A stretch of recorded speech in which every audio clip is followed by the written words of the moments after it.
Meus amigos e minhas amigas, bom dia, mas bom dia mesmo a você que a partir de agora começa a conversar com a gente através aqui das nossas redes sociais, através do nosso programa Paulo Duarte Sem Medo da Verdade. Um forte abraço a você de qualquer lugar do planeta que está aí acompanhando a gente. Muito obrigado mesmo antecipadamente pelo carinho de todos vocês aqui, viu? Diariamente nós estamos aqui neste horário, aqui no Facebook e depois lá no YouTube do Paulo Roberto Duarte com o Paulo Duarte Sem Medo da Verdade.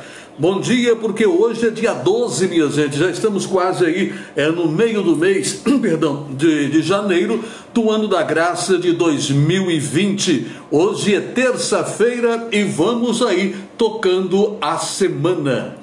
Mas, meus amigos, eu quero colocar um assunto para vocês aqui, que pode até ser, vamos chamar assim, não normal, mas constitucional.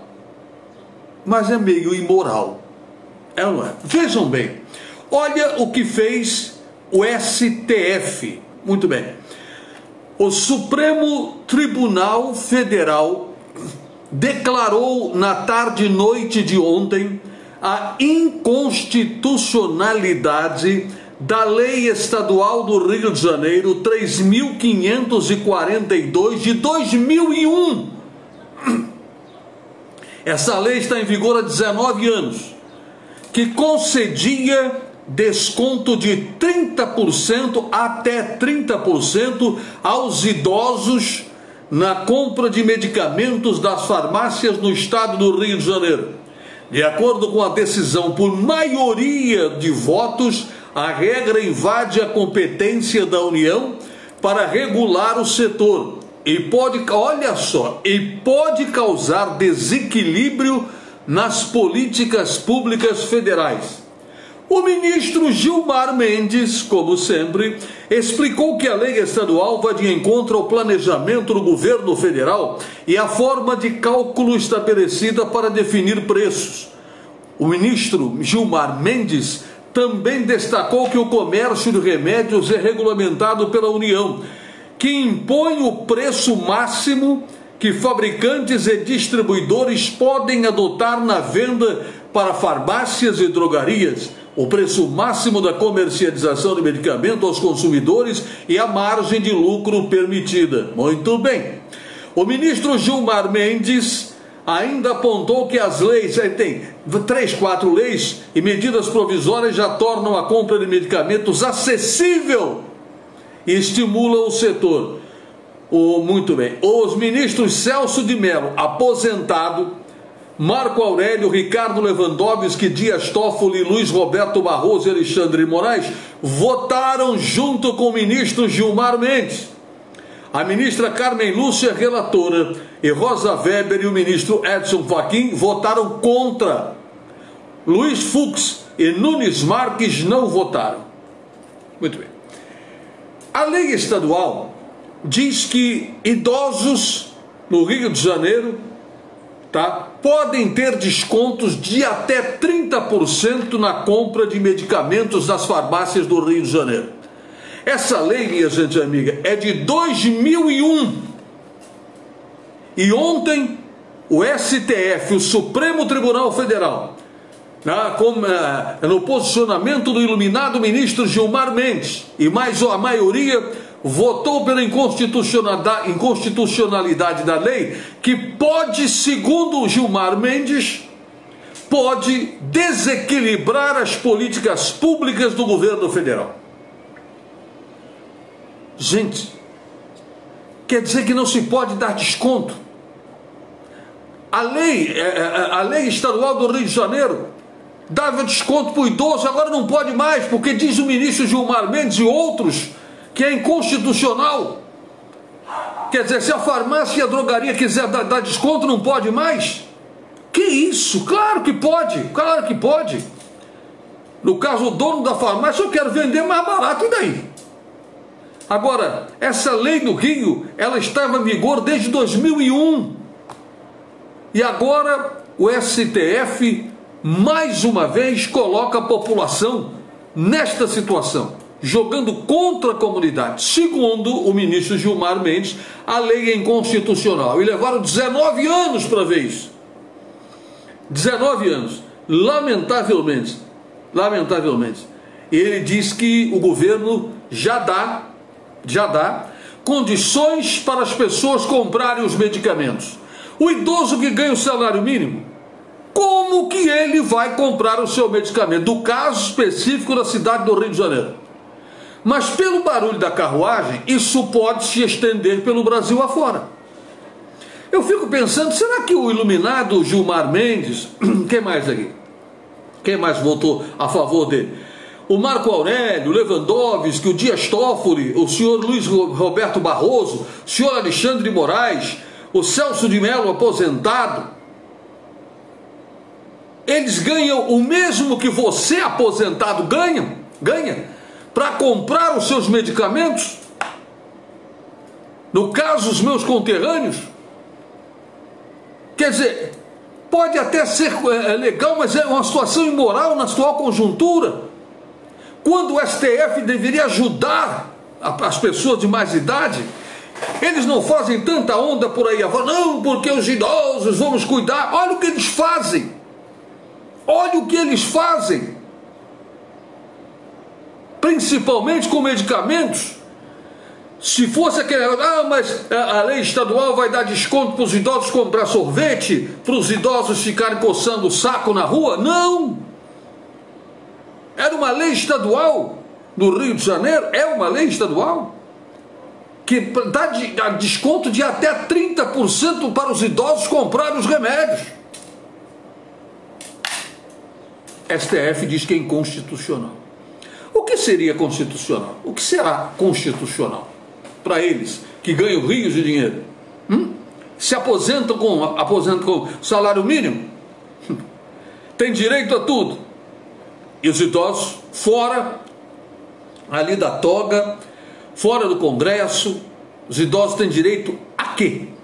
Os idosos têm direito a quê? Né? Se é o Dória em São Paulo, pelo menos a Justiça de São Paulo cancelou a ideia dele, tá? De suspender a gratuidade dos idosos a partir de 60 anos. Aí eu fico imaginando, os caras fazem uma politicagem infernal com relação aos idosos, e aí vem medidas como estas, principalmente quando se fala de remédio. É triste, lamentável, e eu fico impressionado com a cara de pau destas personalidades. Lamentavelmente, triste a gente ver um negócio desse. O meu amigo Marcelo Elias Barreira diz: bom dia, Paulo. A agência da Caixa Econômica Federal, que fica na Rua da Feira, em Campo Grande, não funciona. E os dois banheiros, como é que é? E nós estamos usando o banheiro. Não estou entendendo aqui, Marcelão, como é que é? A Caixa Econômica Federal fica na Rua da Feira, não funciona. E os noias, é isso? Estão usando de banheiro. O que é isso? Alô, Caixa Econômica, alô, Caixa Econômica, alô, polícia. Olha aí, ó. A agência da Caixa Econômica Federal, que fica na Rua da Feira, de Campo Grande, não funciona. E a turma chegada a uma babiláquia, estão fazendo a Caixa Econômica, que não funciona, de banheiro. Que barbaridade. Alô, prefeito Euclério Sampaio, olha aí, ó. Embora seja a Caixa Econômica Federal, mas é em Cariacica.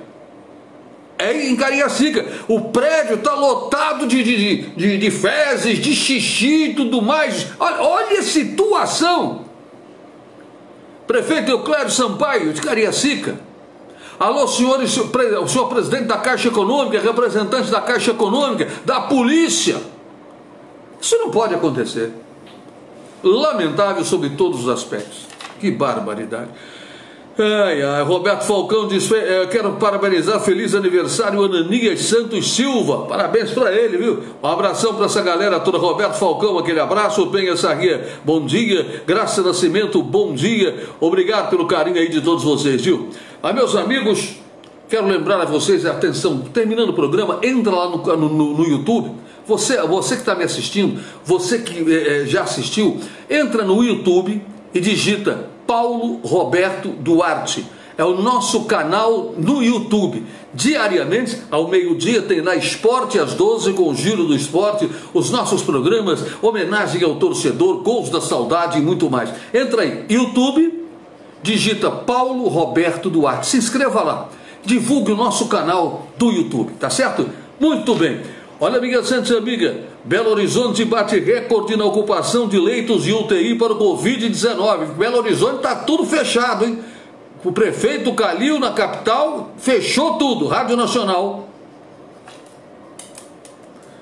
Fechar, a cidade de Belo Horizonte bateu recorde de ocupação de leitos de UTI para a Covid-19. Muito bem. De acordo com o boletim epidemiológico da Prefeitura, 86,5% das vagas estão ocupadas, já levando em consideração os números da rede pública e da rede particular.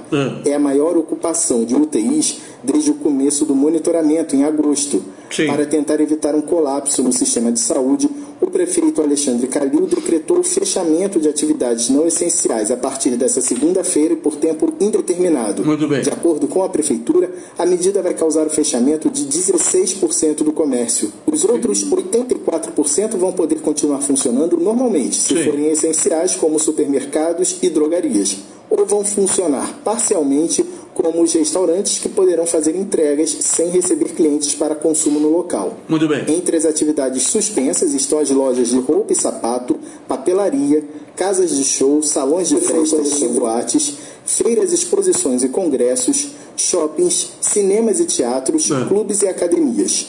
Um grupo de comerciantes protestou na manhã dessa segunda-feira, pedindo a reabertura das atividades. Em nota, a Câmara de Dirigentes Lojistas de Belo Horizonte informou que tem buscado diálogo junto à Prefeitura para apresentar propostas para evitar mais prejuízo ao comércio. É verdade. A CDL e outras 23 entidades solicitaram uma reunião com o prefeito.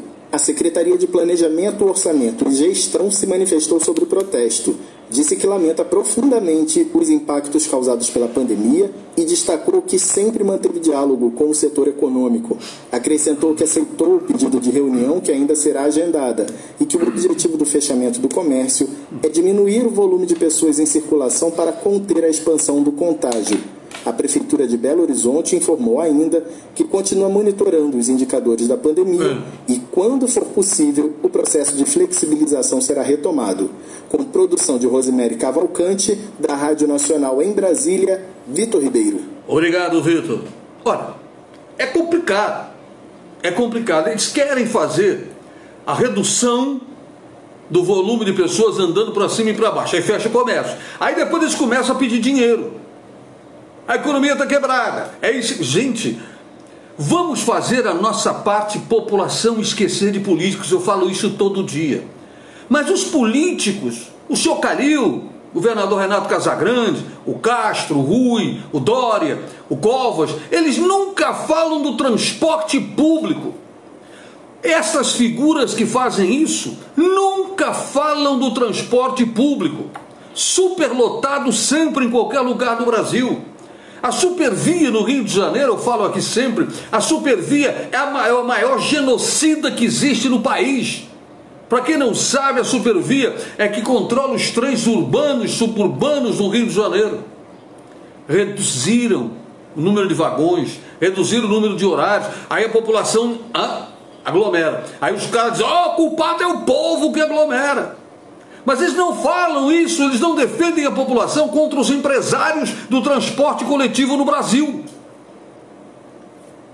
Claro, no bar, no restaurante, no início, eu digo sempre, no início o cara senta, distancia, aquele negócio, depois toma uma, duas, três, não adianta. Acontece a aglomeração, não tem jeito. Não tem jeito, concordo plenamente.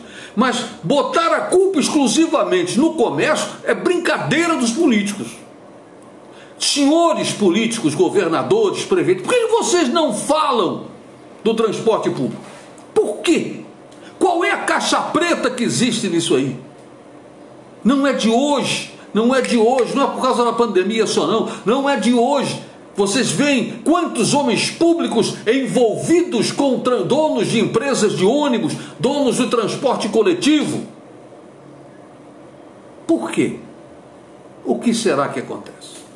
É isso aí. Então, BH fechada para pouso e decolagem. Bom dia aqui para o meu amigo Carlos Alberto Rego, o meu amigo Paulo Miyazaki, alô Xará, aquele abraço para você, viu? Muito obrigado pelo carinho da presença de todos vocês aqui com a gente aqui, viu? Muito obrigado de coração todos vocês. Com relação ao estado do Espírito Santo, o governador Renato Casagrande, ele recebeu em nome do estado a doação de 8.100 protetores faciais que serão repassados à Secretaria da Saúde para distribuição e utilização para profissionais da linha de frente no combate ao novo coronavírus. Muito bem. O anúncio foi feito, minha gente, pelo governador Renato Casagrande durante uma live que ele faz todo dia, né, nas redes sociais. Os equipamentos foram doados por dois grupos de empresários, União BR e União ES. Muito bem. Parabéns aí aos empresários, perdão, da União BR e União ES, por ajudar ao Estado. E que tem dinheiro para isso. Essa é a realidade. Tem dinheiro para isso. Não é verdade? Mas de qualquer maneira, é importante a participação dos empresários que fizeram essa doação aí. Tá? E que essa doação não entre aí na prestação de conta, dizer, olha, a compra de tantos mil protetores faciais. Não, já foi doado isso aí. Parabéns então a estes empresários. Eu quero colocar um assunto aqui para vocês do deputado Vandinho Leite. Muito bem. O deputado Vandinho Leite entrou aí, fez um oba-oba danado, tá? Com relação a cancelamento, adiamento ou cancelamento do carnaval do estado do Espírito Santo. Muito bem. Agora, o deputado Vandinho Leite, ele está entrando na Assembleia Legislativa com um projeto, eu vou ler para vocês aqui, tá? Um projeto para, aqui está. Vandinho pede o cancelamento do carnaval capixaba e aplicação da verba na saúde. Muito bem. Então vamos lá. O parlamentar, que foi candidato na Serra, tá? Ele diz o seguinte: o adiamento ou até mesmo o cancelamento do carnaval de Vitória é uma das propostas defendidas pelo deputado Vandinho Leite, tendo em vista o aumento do número de casos e mortes causadas pela Covid-19, além da indefinição, minha gente amiga, sobre quando os capixabas serão imunizados. Muito bem. Agora ele diz aqui, segundo o parlamentar, esse é o momento de focar em salvar vidas. Frase porque todo mundo já sabe qual é que é do governador, né? Recuperar empregos e garantir alguma renda para quem perdeu tudo durante a pandemia, ainda mais com o fim do auxílio emergencial. Muito bem. A verba destinada para as escolas de samba pode muito bem ser aplicada na saúde, ajudando o enfrentamento do novo coronavírus. E vai por aí afora. Deputado Vandinho Leite, com todo respeito ao senhor, isso é uma demagogia. Isso é demagogia. Deputado, o pessoal do samba, as escolas de samba, sabem muito bem, inclusive já foi dito, o deputado Vandinho Leite, que se não houver a vacinação total, aquilo que está programado para julho, assim como Jesus Vida Verão, foi programado para junho, para julho, saindo agora do início do ano, como sempre aconteceu. As escolas de samba fizeram o mesmo. E que se não houver a vacinação, o carnaval fica para 2022, deputado.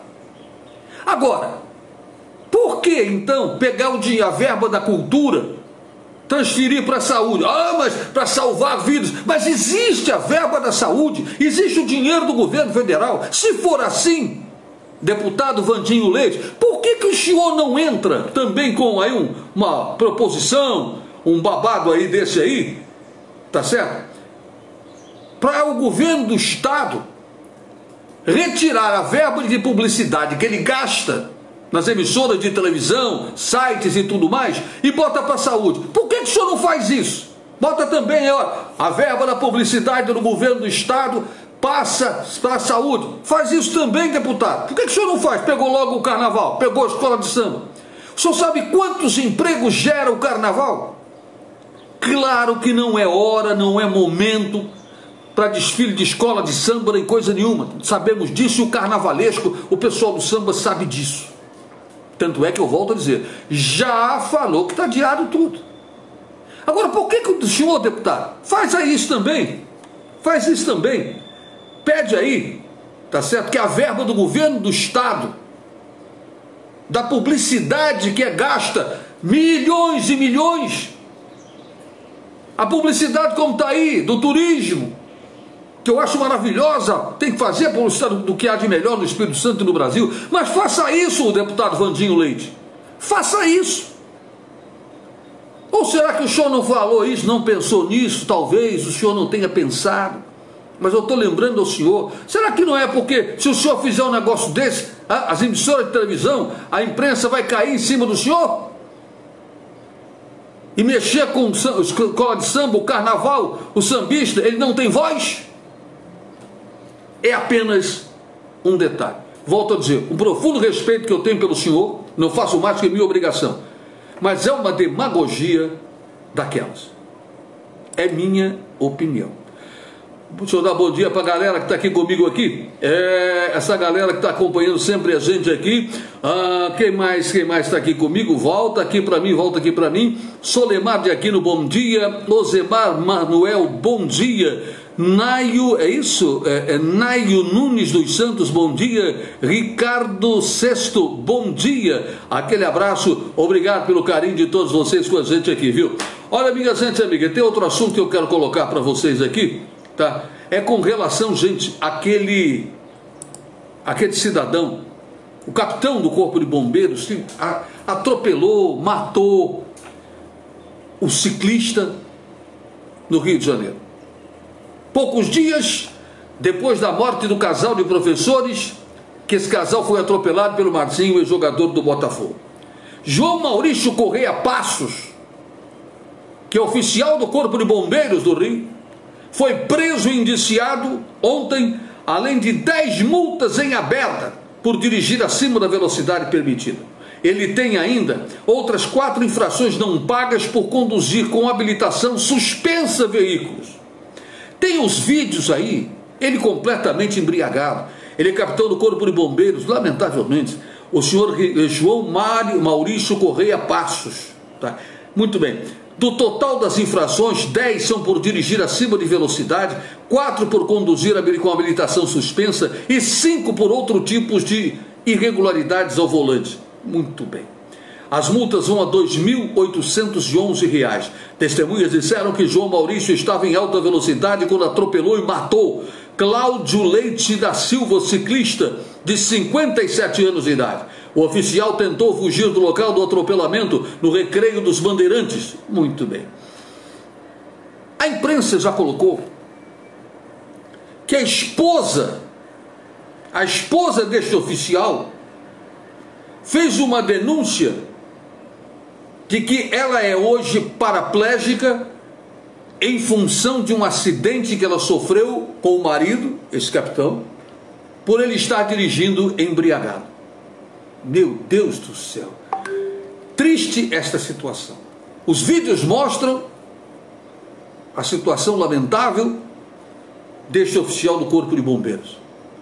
E mais um perdeu a vida. Tomara que haja realmente a justiça também neste caso, que às vezes ela é falha, porque é inadmissível a situação deste cidadão, e principalmente por ser um oficial de uma corporação da mais alta respeitabilidade, da mais alta credibilidade, que é o Corpo de Bombeiros. Lamentavelmente. Triste e sofrível, viu? Muito bem. Olha, minha gente amiga, prazo para análise da vacina do Butantan pela Anvisa ainda não começou. Eita, mundo velho, que coisa encrencada. Rádio Nacional. Os técnicos da Agência Nacional de Vigilância Sanitária já começaram a analisar os documentos enviados pela Fiocruz e pelo Instituto Butantan. Essa análise começou ainda no fim de semana, após a checagem dos dados enviados pelas duas instituições. No sábado, a Anvisa informou que, para o Butantan, O prazo de 10 dias corridos para a análise ainda não tinha começado, porque faltava parte da documentação sobre a vacina Coronavac, desenvolvida em parceria com a farmacêutica chinesa Sinovac. Sim. E que outra parte ainda precisava de mais documentos. Já em relação à vacina desenvolvida pela Fiocruz, em parceria com a Universidade Inglesa de Oxford e a farmacêutica AstraZeneca, todos os documentos foram enviados. Por isso, começou a contar no sábado o prazo de até 10 dias para a Anvisa responder ao pedido de uso emergencial. Muito bem. O prazo, portanto, termina na próxima segunda-feira. E o que a Anvisa avalia neste momento? A análise é complexa e se baseia em requisitos científicos aceitos internacionalmente. Sim. A equipe da agência reguladora confere os documentos técnicos que comprovem a eficácia de cada vacina para prevenir a Covid-19 e as mortes causadas pela doença. Muito bem. A preocupação é que o imunizante tenha qualidade, eficácia, segurança e ofereça o menor risco possível. Da Rádio Nacional em Brasília, Vitor Ribeiro. Obrigado, Vitor. Que venha mais rápido possível com segurança. Então eu volto a dizer, cada um tem que fazer a sua parte. Galera, vamos fazer a nossa parte. A vacina está chegando, mas ainda não chegou. A vacina está chegando, mas ainda não chegou. Então, distanciamento. O isolamento social não existe mais há muito tempo. O distanciamento, vamos usar a máscara e não aglomeração. Embora o transporte coletivo seja um caos pelo Brasil. Bom dia para o Leandro Ribeiro. Alô, Leandro, bom dia. Graça Nascimento, bom dia. Minha gente amiga, eu tinha mais assuntos para passar para vocês, mas eu quero agradecer, o tempo já acabou, a essa galera toda que acompanha a gente aqui diariamente no Facebook, e eu gostaria que vocês, ao terminando o nosso programa, quem não se inscreveu ainda, entra lá no YouTube e digita Paulo Roberto Duarte. É o nosso canal do YouTube, onde nós temos os nossos programas, nós temos lá o Esporte às 12, o Giro do Esporte, todo dia ao meio-dia, com os destaques do Espírito Santo no Brasil e o mundo, e muito mais para você, tá bom? Vamos manter aí a cautela, principalmente porque a vacina ainda não chegou. Tá bom, minha gente amiga? Muito obrigado pelo carinho de todos vocês. Uma ótima terça-feira e que o bom Deus permaneça em todos os lares do meu querido Brasil, porque graças a ele a vida continua. Um abraço, minha gente amiga, e até amanhã às 8 horas da manhã.